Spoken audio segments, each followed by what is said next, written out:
Hi, I'm Gary Yee, and the topic of tonight is sharpshooters in the Civil War.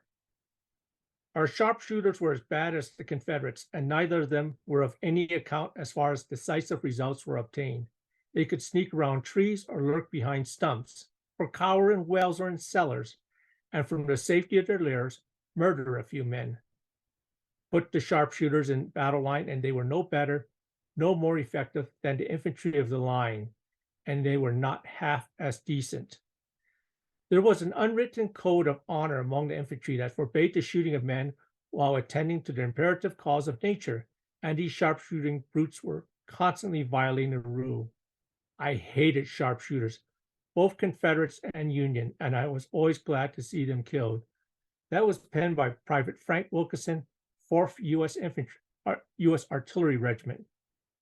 Frank Wilkinson penned those words over a century ago, and it drew neither attention nor was subject of great contention. We'll revisit them later. My topic is Civil War sharpshooting, and I'd like to cover antebellum precedents, what they were, how they were selected, their units, tactics and countermeasures, their battlefield roles, misuse, removing of leadership, battlefield impact, and finally a conclusion. Precedents. Firearm marksmanship may be traced to the Swiss shooting guilds that competed with smoothbores at 100 paces. After rifling was adopted, the distance was increased to 230 paces, and by the 16th century to 250, 280 paces. Swiss and German migrants brought the rifle and rifle-making tradition to America. They settled predominantly in Pennsylvania and spread out from there to Maryland, Virginia, and the Carolinas. While the American Revolution was won by musket-armed Continental soldiers fighting in the European linear formations, there were several victories attributable to riflemen. Freeman's Farm at Saratoga saw a Morgan rifleman shoot Brigadier General Simon Fraser, stopping his advance. The battle and campaign were lost to the British, and French recognition followed. More obscure victories include the capture of Fort Sackville, the repulse of British infantry on Fort Moultrie in Charleston Bay, the destruction of Ferguson's Tories at Kings Mountain, and the capture of numerous small forts. Because of slow reloading, riflemen did not become universal until Napoleon's time. The effectiveness of French skirmishers were countered by rifle-armed troops who were capable of greater accuracy. By 1835, skirmishing found its way to America and was incorporated into the Army's manual, which themselves were translations of French or adaptations of English manuals. Definition.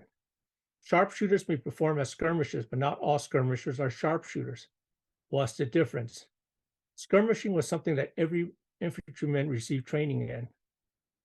Skirmishers fought at fixed distances from one another and served to seize or control terrain in advance of a battle line, to feel out enemy much like an ant feels with its antennas, and to screen the battle line.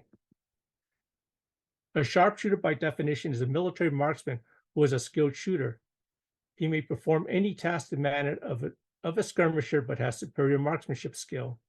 Additionally, because of the looser formation, the sharpshooter could use terrain for cover and concealment far better than the skirmisher. Anybody who has read a diary, journal, or letter written by a Civil War soldier should bear in mind that pocket dictionaries weren't carried, and the soldiers' use of sharpshooters tend to be rather loose. My research had revealed 4 skill levels of sharpshooters. Let's cover them now. The first is the common soldier who engages in sharpshooting. While not a sharpshooter by official designation, he is simply a soldier who was ordered to sharpshoot. Whether he is a marksman or armed with a smoothbore musket is irrelevant. He may or may not have had any formal marksmanship training. There is a subcategory in the Confederacy where the men were organized into sharpshooter battalions without regards to marksmanship. This is not to be confused with the honorific sharpshooter title many antebellum militia companies gave themselves. The second category is that same infantryman who, through practice, develops marksmanship skills. The adage, practice makes perfect, applies here. He becomes proficient shooting at a mark at a fixed distance and may require several ranging shots before he is able to consistently hit at that distance. The third category is the designated sharpshooter. As a federal soldier, he met the War Department's criteria for shooting a 10-inch string at 200 yards or 5 inches from the center. and belongs to a designated sharpshooter unit. As a late war 64-65 Confederate sharpshooter in the Army of Northern Virginia, he is adept at drill, marksmanship, and is a member of a sharpshooter unit. This is Barry Benson, and this is his commanding officer, William Dunlop. The final category is the exceptional shooter, whose shooting skill was recognized by his possession of a target rifle or scope-fitted rifle, which would normally be the equivalent of today's state, national, and even Olympic quality athletes. Their guns were not the normal infantry rifle, and oftentimes they required special ammunition, loading procedures, care, and maintenance. For the most part, they did not fight on the skirmish line or even in the line of battle, but selected their own ground and targets of opportunity. As a distinct class of sharpshooters, both functionally and tactically, they operated along the lines of modern-day snipers. Selection. The Union's method of selection has been mentioned. You showed up with your rifle, fired at your target, and if you shot well, you were accepted. In 1862, the Confederate Adjutant General in Richmond ordered that sharpshooter battalions be raised. He called for select men. Select was never defined by the Adjutant General, and as there were many lawyers among the Confederate officers, they knew they had wide discretion on how men were selected. Thus, unlike McDonald's restaurant, which is pretty universal, the Confederate Army had 5 different methods for raising sharpshooters. Let's cover them now. Number 1, conversion of entire companies or battalions to sharpshooters. When the 30th Virginia Artillery Battalion was exchanged as prisoners, they were without guns, so it was decided to convert them to sharpshooters. Similarly, entire companies were struck from the muster roll and sent to a new sharpshooter battalion. To the Confederate officer and most Union officers of 1862, sharpshooting was not a specialty in and of itself, but just another onerous task capable of being performed by any other infantryman. Number 2, conscription of men of unknown qualities into sharpshooter battalions. Number 3, volunteers from existing units. While volunteers generally had some enthusiasm, units took advantage to select their volunteers to rid itself of troublemakers, unpopular men, or men who were always on the sick roll. Number 4, hiring substitutes. This was rarely done after December 1863 when it was no longer feasible. But one such man was George Graham of the 1st South Carolina Battalion Sharpshooters. Depending on who you want to believe, he was either 60 or 70 years old. He complained to General Beauregard that as a substitute, he had been cheated of his substitute money and should be excused. Additionally, he complained of being nearly blind and afflicted with rheumatism. When Graham deserted his unit, his relatives were complicit in his capture, since he was a, quote, moth to the family and a nuisance to the community, unquote. Number 5, applicant screening based on marksmanship, knowledge of drill, and proven battlefield bravery. This method was rarely used in 1862, but in 1864 yielded the best results for the Confederates. It wasn't that the 1862 Confederate sharpshooter was inept or didn't fight bravely, but rather indifferent personnel selection or training other than basic skirmish drill didn't give them any special skill that his Union infantryman counterpart didn't have.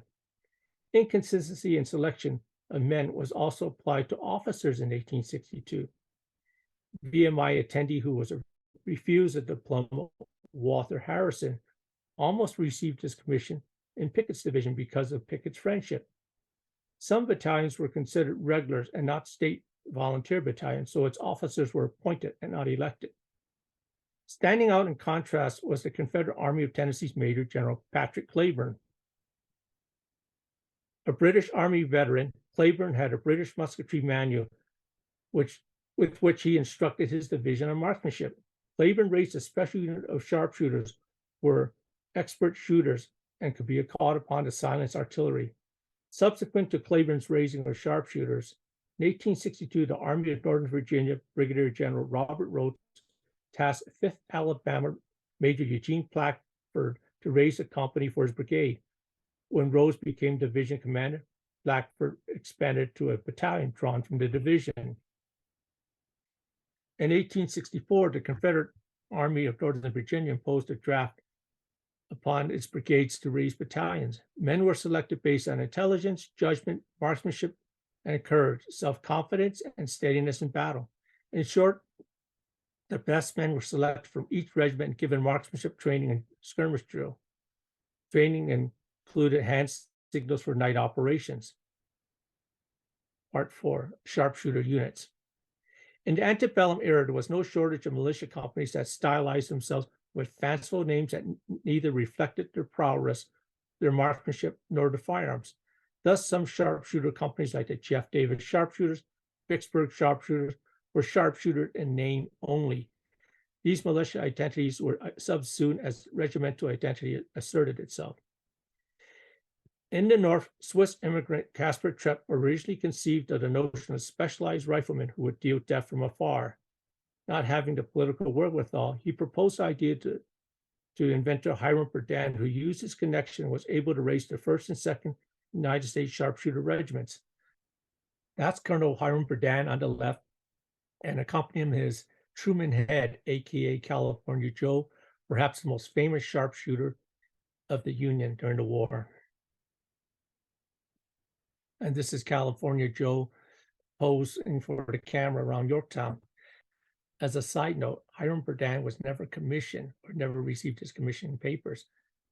The only other regimental size unit raised was the 1st Michigan Sharpshooters. Unlike Berdan's, the men of the 1st Michigan Sharpshooter had to be trained in marksmanship before every man could meet the War Department's qualification to be a sharpshooter. A 4th regiment was raised under Fremont, named Burgess Western Sharpshooters, or the 66th Illinois. They were supposed to be a sharpshooter regiment, and they were equipped with half-stock sporting guns, but no evidence has been found showing that they fired qualification scores. The same may be said of the 42nd Pennsylvania or 13th Pennsylvania Reserves, the Bucktails. There were several battalion-sized units, including the 1st New York Battalion Sharpshooters, the 1st Maine Battalion Sharpshooters, and independent companies, including the 1st and 2nd Andrews Sharpshooters. Another company, this is Andrews' 1st Sharpshooters Company, and these men are on leave on an escort detail for their general who was killed. Another company-sized unit was Brady's Michigan Sharpshooters, who were attached to the 16th Michigan Infantry. The 57th New York had 11 companies, and the 11th company was the regiment's sharpshooters. The effectiveness of Berdan sharpshooters at Yorktown convinced the Confederate Congress to enact legislation mandating the creation of sharpshooter battalions. The Confederate Adjutant General Samuel B. Cooper issued General Order Number 34 on May 2nd, 1862. The order was distributed to all Confederate departments, and Jackson raised the 1st North Carolina Sharpshooters from companies B and E of the 21st North Carolina Infantry. Many of the Army of Tennessee's sharpshooter battalions were similarly created. The 2nd and 4th Georgia Battalion Sharpshooters were raised by transferring companies to them. Only the 3rd Battalion Georgia Sharpshooters selected men who were battle-proven. General Wolford additionally got Georgia to recognize it as a regular unit and not an ad hoc organization. In the Department of the Carolinas, Pemberton raised the 1st and 2nd South Carolina Battalion Sharpshooters. Only the Confederate Army facing McClellan did not comply, nor could it at the time the Adjutant General's order came out. It was too busy defending Richmond, and reorganizing the army at such a crucial period could have been disastrous. Lee assumed command of the army after Joe Johnson was wounded at Seven Pines. In June, Lee launched a 7 days battle which drove McClellan off the peninsula. This was followed in September by Lee's invasion of Maryland that culminated in the Battle of Antietam. While Lee lost, his army was not destroyed, and he successfully fended off Burnside's attempt to capture Richmond via Fredericksburg in December 1862. The order was still remembered after Antietam by Pickett, but losses after that campaign meant there weren't enough men without depleting existing units. By December, no one remembered the order to raise sharpshooter battalions, and no one was going to call Lee on the carpet over it. It took the individual initiative of division or brigade commanders to raise sharpshooters, and Robert Rhodes was the first in that army. Others like Ramseur followed suit, but in 1863, this was strictly on an ad hoc basis, and the men were carried on their parents' regiment's row as temporarily detached. There was one regiment-sized Confederate sharpshooter unit, and that was the 1st Palmetto Sharpshooters under McKay Jenkins. 12 companies strong, it was raised by transferring companies from other units. Intended to serve as sharpshooters capable of fighting British sharpshooters on equal terms, manpower shortage meant that it rarely detached men for sharpshooter service, and most of the time the regiment fought as a unit. It wasn't until December 1863 when Lee himself realized the advantage of having sharpshooters. He may have reached this conclusion from his observations of their effectiveness in the 1863 campaign. Cadmus Wilcox claimed to have approached Lee with a suggestion. Wilcox is known for having translated a manual on marksmanship before the war. Its appendix laid the groundwork for training sharpshooters. As Lee was in the habit of destroying Wilcox's correspondence, there is no evidence of this. Third, the disaster at Kelly's Ford, where 2,000 Confederates were captured due to the lack of an early warning system, may have alerted Lee to the need of having sharpshooters. Regardless of the reason, Lee ordered that the brigades of his army raise sharpshooter battalions in 1863, December. This is Henry Heath. As a side note, Heath in the Union Army before the war had received a newspaper article from Hancock describing how the British trained a rifleman. Heath applied the same things and was able to get his company to shoot better and improve their scores. He wrote a manual which was later copied by the Union. Many of those Confederate battalions were raised on an ad hoc basis and proved themselves so effective that in 1864, the Army of the Potomac responded by raising its own ad hoc battalions. Some of the Army of Potomac battalions were raised with superior skirmish weapon, the Spencer rifle. This was reflected in the nature of the fighting of skirmishers. Tactics, camouflage. Today we take camouflage for granted, but not so during the Civil War. During the initial part of the war, British sharpshooters were attired in green, which was advantageous in a woodland environment. As uniforms became worn, regular blue was worn. Confederate gray and butternut had several advantages. British tests during the Napoleonic War showed that light gray was less visible because of the white smoke emitted by the black powder firearms. Butternut also blended in with the ground, and some Confederates took the pain to pin leaves onto the clothes to conceal themselves. There was no formal instruction in camouflage in either army, and soldiers brought what fieldcraft they had with them. Hunters had the advantage, as did Native Americans. Indians of Company K, 1st Michigan sharpshooters, taught by example. They rode in the mud so that their uniforms would take the color of the dirt. The rest of the regiment watched and learned. Verdun sharpshooter Wyman White met an Indian who was also tasked with harassing a particular battery. They had to cross a cornfield to get close enough. Do as I do, instructed the Indian, who began stuffing corn stalks into his clothing. Both men were able to approach and harass the battery. Stalking. Stalking was another useful tool, and unless one was a hunter, it was on-the-job training. 21st Massachusetts Private George Hitchcock gives one good example from the Overland campaign. Quote, I was on one particularly dangerous post at the apex of our line, where the enemy was on 3 sides of it. Our protection was logs and a hole dug in the ground. Several of our 21st boys had been shot there. While hugging the ground, peering through the crevices, I noticed the deadly work of one rebel sharpshooter sheltered behind a tree, when a very peculiar incident attracted my gaze. The field in the front was dotted over with many dwarf shrubs. One of these I discovered to have changed position, although I scarcely discovered perceptible motion. For half an hour this continued, until suddenly a shot flashed out from it. The rebel sharpshooter dropped, and up sprang one of Burnside's Indian sharpshooters, who fled to the safety of our lines. By this ruse, under shelter of the bush, he had got his victim in range of his deadly weapon. Unquote. Posts. Beside rifle pits or loopholes in trenches, some sharpshooters use trees. While height gives the sharpshooter a greater view, trees offer temporary concealment but no protection. White smoke unveils their presence and exposes them to countermeasure. In Breckinridge brigades, the sharpshooter training included a warning not to use trees. Perhaps the most clever hide was at Vicksburg, where one Union soldier, Lieutenant Henry C. Coonskin Foster, dug a hole through the earthwork and left a small loophole to fire from. He brought a day's supply of food and water with him before settling it early in the morning. Confederate retreat from battles and leaders, and another one. This is the mine explosion at Vicksburg. That tower in the background is Foster's Tower. Innovations. Company H Private Sam Watkins mentioned a 1-inch square mirror attached to a wire handle. A hole was bored into the stock and allowed a Union soldier to hoist a gun above the trench and shoot the bottom of the Confederate headlock. If done right, the bullet would be deflected down into the trench and kill its occupant. Countermeasures. When the infantry lacked sharpshooters of their own and their arms could not reach the foe, a friendly artillery unit was called upon to bring them down.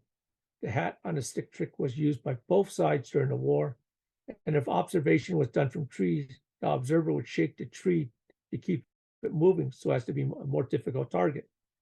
Some Union officers wore smaller, less conspicuous shoulder boards, and others dressed like their men. Men also resort to making wooden mortars and try to drop a shell on a pesky sharpshooter. The gunner would alert his comrades to stand by, and should a sharpshooter be flush, they shoot him. Protecting artillery. Confederate artillerymen learned to fasten oak shields on axle or trunnions and to conceal their crew and also to absorb bullets. Similarly, at Port Hudson, Union artillerists made iron shields for protection. Earthworks were dug so embrasures offered more protection. While this restricted the field of fire, it protected the crew better. One Union artillery battery resorted to the Crimean War trick of rope mantlets to protect the gun crew. There's 2 guns protected by rope curtains. At Vicksburg, the Union artillerymen made wood doors that swung open when the gun was ready to fire. At Battery Wagner, Confederates piled sandbags into the embrasure to allow them to reload safely. Trench warfare. Vauban asserted that riflemen were useful in sieges. Sieges entailed fixed position that are as conducive to marksmanship. Practice makes perfect, right? By 1864, the soldiers learned that upon halting to dig rifle pits, given enough time, the pits would be connected to form a trench, and afterwards, headlocks were placed above the firing post for additional protection. If the men are stationary long enough, loopholes were dug and the rifle barrels slid in. The soldiers then waited for their opportunity. Confederate engineers also built open-ended boxes, but cut the openings at an angle, creating a parallelogram. When the sandbags were placed around it, the observer couldn't tell that the Confederate soldier was oblique to the opening, not standing behind the center. Shots fired toward the center struck the sandbags behind the wood. Where available, the Confederates also installed boiler plates to reinforce their loopholes. At Battery Wagner, a suddenly darkened loophole told the other side that a target just arrived. To keep the opponent guessing, men learned to leave their hat in the loophole when it was not in use. This is Battery Wagner on Morris Island, South Carolina, and this is the headquarters on the second parallel. Notice the 2 men on the upper left. The man on the right is standing by an observation loophole. 7. Sharpshooter rows. Screeners. Majority of Civil War sharpshooters fought as light infantry who could spearhead an attack, defensively screen a line of battle, guarded the flanks, or served as rear guard. Silencing artillery. While rifle artillery abounded in the war, smoothbore artillery was still plentiful on the Civil War battlefield. Most artillery fire was direct fire. This meant that for a brief period in history, the rifle-armed infantrymen could dominate an artillery piece. We saw this at Yorktown, where Union sharpshooters silenced Confederate artillery and compelled the gun to be abandoned during daylight hours. Sometimes field gunners would be so infuriated they would divert their attention from firing upon an enemy infantry or guns and direct their fire against a pesky sharpshooter. Since artillery was horse-drawn, killing horses could immobilize a gun and enable its capture. Scouts and raiders. Sharpshooters could also be called upon to act as scouts. They would go forward, locate the enemy, note their strength, and report their observation. During the siege of Petersburg, Confederate sharpshooters became trench raiders, and this could net many prisoners. Dominating enemy sharpshooters. If a unit is found under sharpshooter fire and could not counter the threat, unit morale and effectiveness drops. Hence the need to have specialists to counter that threat. Union Sergeant Daniel Holt remembers that their pickets were being shot down in a stop. Some Union sharpshooters were brought in. 3 days later, the Confederates had enough and asked for a truce between pickets. When the staff of Union General Orlando Wilcox's headquarters being annoyed by Confederate sharpshooters, a Union sharpshooter was sent for. An Indian who had lost use of his right eye responded, and, quote, having neither questions nor speaking to anyone, sat down and observed. After half an hour, he got up, walked away, his silence never broken. Later in the afternoon, pickets reported seeing a rebel sharpshooter in a tree, falling through the branches onto the ground. Later in the evening, One Eye returned to camp and laconically reported, "We got him." Riverine warfare. Within the narrow confines of rivers, both merchant ships and gunboats were exposed to small arm fires. We first saw this on Island Number 10 when the ironclad Carondelet was harassed by a marksman who was protecting a Confederate battery. Only after driving him off was a landing party able to land and spike the Confederate guns. Near Drury's Bluff on the James River, the gunboat Galena was harassed until a cannon blasted him and his bush. Several ships on both sides were captured because of sharpshooters. Confederate Jack Hinson is the most notable gunboat-oriented bushwhacker and is said to have killed at least 39 Yankees, most of them shipboard. Most significantly, during the Steel Bayou campaign, Porter's squadron of ironclads was trapped when Confederates obstructed the passage. Each time a gun port was opened, it was greeted by a hail of bullets. Unable to retreat because of a sunken barge, Porter was of mind to scuttle his ironclads, and only the time the arrival of Sherman's infantry saved his squadron.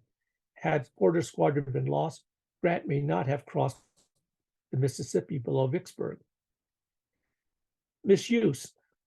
Creator of the German Panzerwaffe, Heinz Guderian remarked, weapons affects tactics. When Hiram Berdan first raised his regiment, it was along the lines conceived by Caspar Tripp, who had intended that the service be apart from infantry. As marksmen, they would lay in wait and deal death from a distance. What they intended and how they were used was strikingly different. Instead, the sharpshooters found themselves in the forefront of battle on the skirmish line, even when they were armed with clumsy target rifles. These rifles could be up to 50 pounds.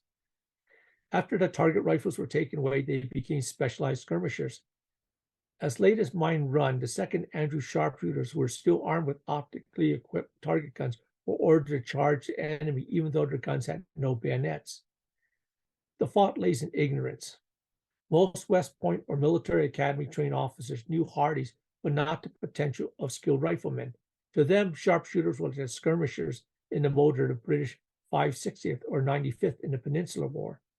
The majority of the Civil War officers were from the civilian world, and for them, military studies was something new. They were still struggling to learn Hardys. The Confederate Army was a little better off, and since the British Whitworth rifle and Kerr target rifles were not plentiful, they were issued to men who operated independently.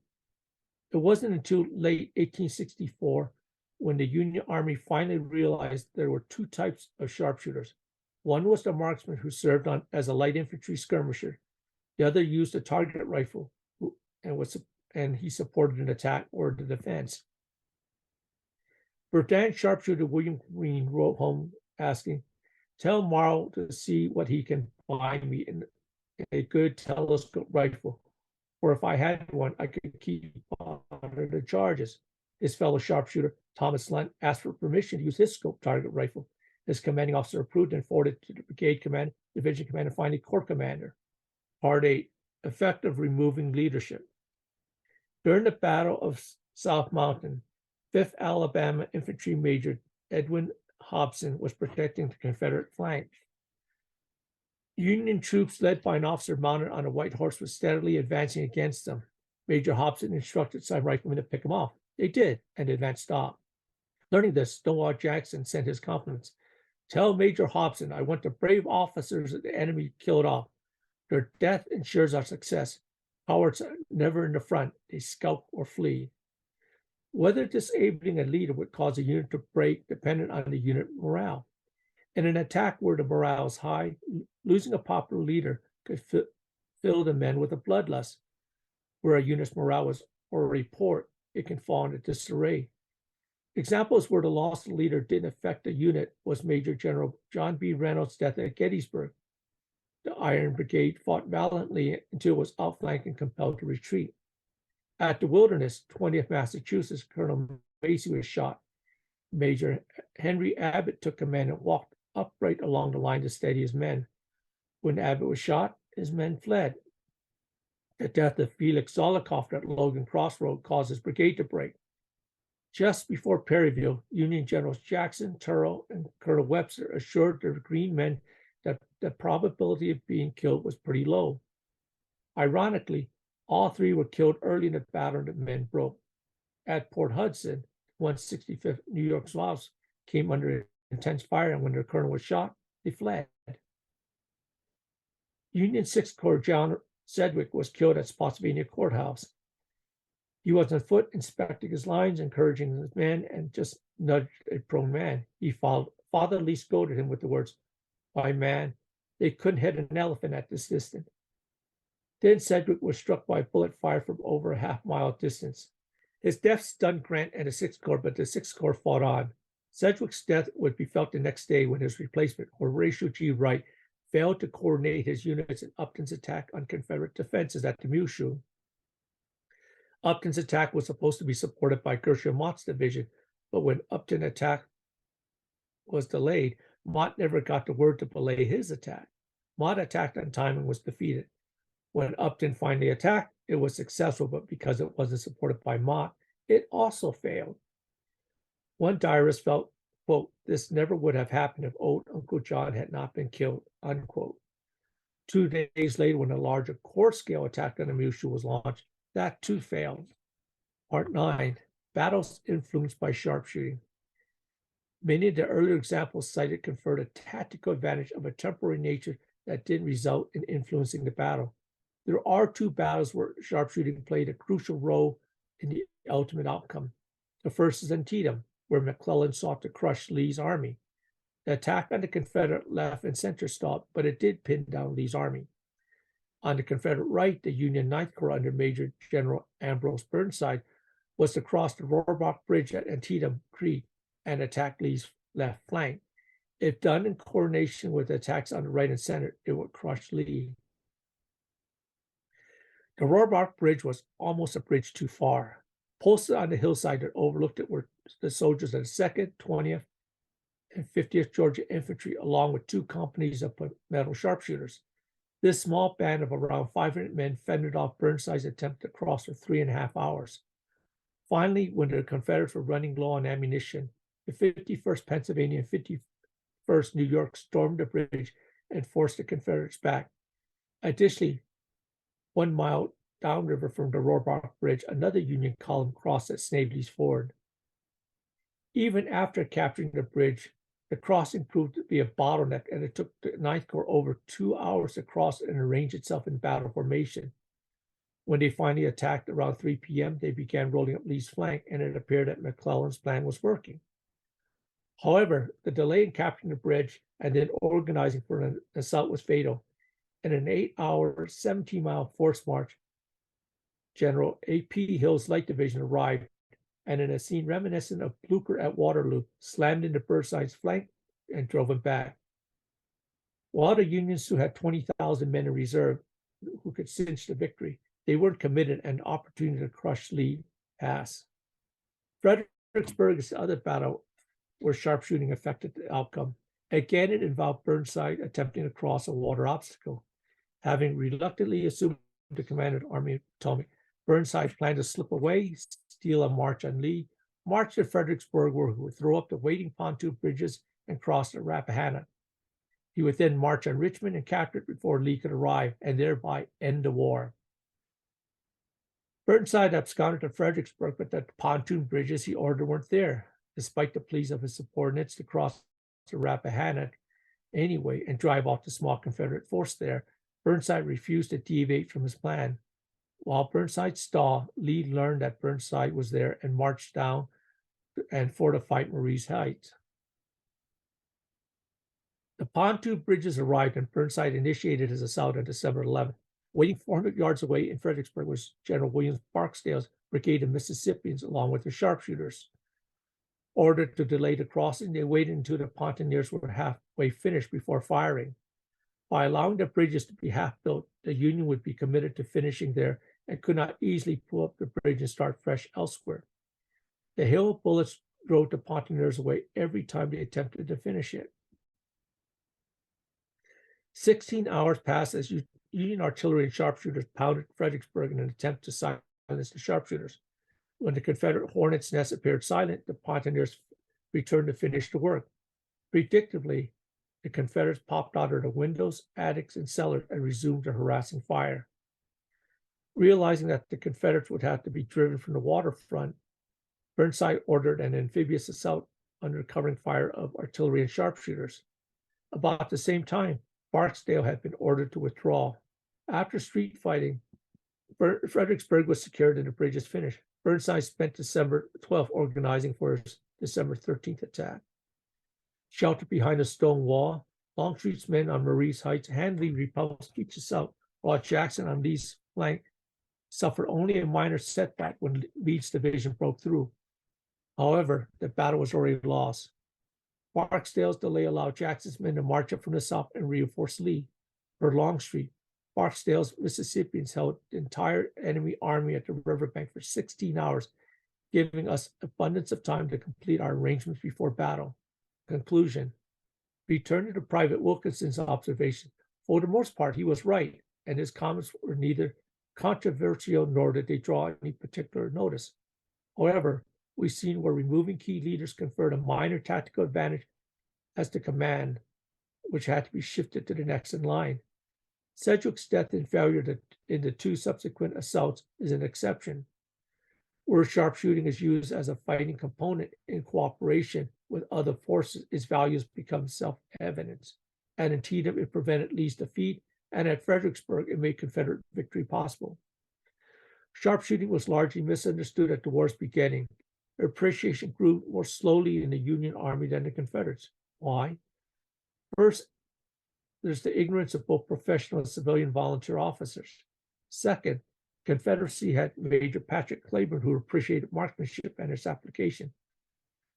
While Cleburne's influence did not extend beyond the Army of Tennessee, in the Army of Northern Virginia, there was Major Eugene Blackford, who organized the Army of Northern Virginia's first professionally trained sharpshooter battalion.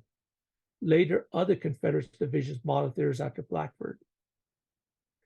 Post-war unit histories were published, but there was no post-war study on sharpshooter or sharpshooting. The Army didn't see any necessity, and while it promoted marksmanship via instruction and competition, no consideration was given to specialized riflemen with highly accurate rifles. It would take Pershing's punitive expedition before the American Army fielded two optically equipped rifles again, and World War I, when the American Army and Marine Corps raised snipers. I covered who the sharpshooters were, how they were selected, their various units, their battlefield roles, tactics, and tactical misuse, and battles affected by them. I hope everyone here has a greater understanding of the Civil War sharpshooter and sharpshooting. This concludes my talk. Thank you. These are two range finding devices of the era that were available to the Civil War soldiers. While they are around, I've never found any evidence showing that they were actually used. And here's the book. Thank you very much.